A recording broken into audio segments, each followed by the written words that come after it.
Great Friday morning, 11/20/2020. To God be the glory for another opportunity to experience His beautiful sunshine. Wow. Warmth, His loving kindness toward the end of November and toward the end of 2020. Even though we've gone through so much, the fire, the flood, but Thou has brought us into a wealthy place, a large place. He has enlarged our steps, and we're the better for it. If we really search and reflect on the time that we have spent this year, the Lord has done miraculous things in our lives. I know it's the same for me. And our prayer is, as of Psalms 80, turn us again, O God of hosts, and cause thy face to shine, and we shall be saved. Well, the Lord is doing that. He is giving us His mercy. They're renewed every morning. Great is His faithfulness, and we thank Him for it.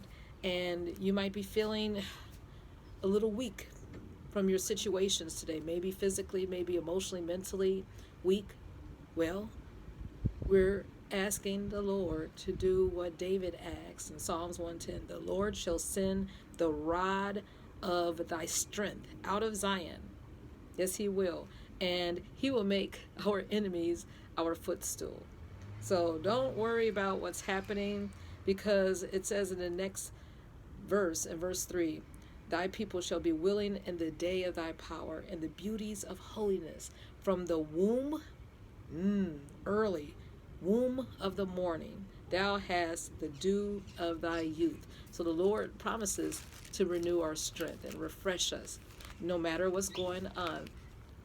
I just thought about youth and refreshment, and last week was the 60th anniversary of Ruby Bridges, who went into the school, William Frantz School down south, and I believe New Orleans, to segregate.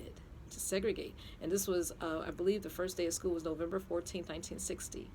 And it was her parents who caused her to take a test. She was one of 5 young children who passed this test. The test was given to 165 kids, but she rose to the top. She was smart, but I attribute that to her parents. It's not really the kids. They might have inherited genes, but it's really the parents. And it just so happened a few days ago, her mother, Lucille Bridges, transitioned. She passed on, but she was the teacher in that family. Even though she wasn't able to get her formal education, she was taught by the Lord.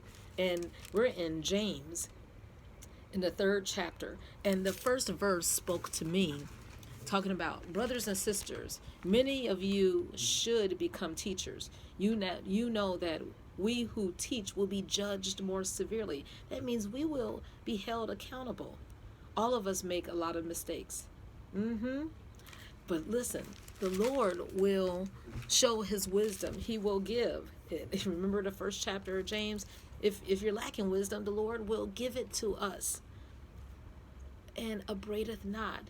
He will give it to us generously. So just like He gave Lucille Bridges, wisdom, and her husband to send Ruby Bridges to the school, they prayed, and Ruby prayed, and they had courage, and they were against a lot of opposition, guns and machine guns, but they were protected by the U.S. Marshals. The Lord gave them boldness, and the Lord will give us that today as we seek Him.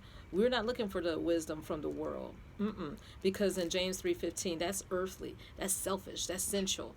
Lucille Bridges just wanted to be in the background and give her children the very best, her 5 kids. She wasn't trying to get notoriety, and the Lord will do the same for us, because it says when we seek the wisdom that is from above, in verse 17, it's pure, it's peaceable, it's gentle, it's easy to be entreated, full of mercy and good fruits, without partiality and without hypocrisy. And the fruit of righteousness is sown in peace of them that make peace. So we'll be able to teach our children great things by the example that we set before them. That's true education. That's true teaching. And the Lord wants us to do that today as we make the path attractive for everyone, no matter what our age is. We are lifelong learners. The Lord will show us what path to take, when to open our mouth. And we know that this chapter talks about the tongue and how it's so powerful, but we'll be able to have as our testimony, verse 13, let her or him show out of a good conversation what comes out of our mouth works with meekness of wisdom, so that the Lord will be glorified in every way. Have a wonderful day, enjoying the blessings of the Lord, the sunshine of the Lord, and be led forth in peace with his wisdom and his joy and his education.